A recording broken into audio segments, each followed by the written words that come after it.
Hi, my name is Patrick and I'm the co-founder of LanaPro.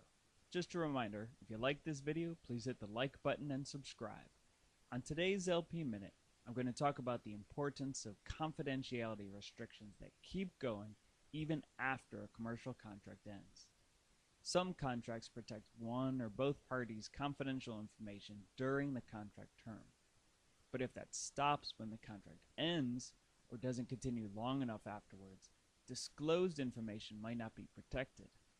Now, sometimes the law protects against misuse of another's trade secrets, but that often doesn't apply if the owner isn't stepping up to protect them in the first place.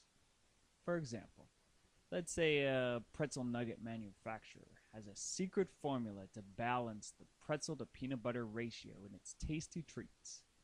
It enters into a confidentiality agreement with a potential pretzel supplier and discloses that trade secret to the supplier. The agreement lasts for 2 years and protects confidential information for another 3 years after that. But it turns out this is a nefarious supplier.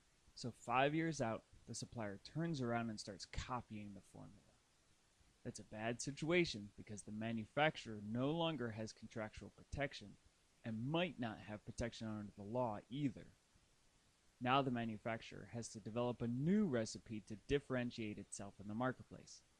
And this is no easy feat because, like any delicate relationship, too much pretzel ruins a good pretzel nugget.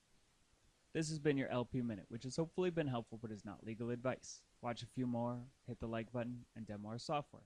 Thanks.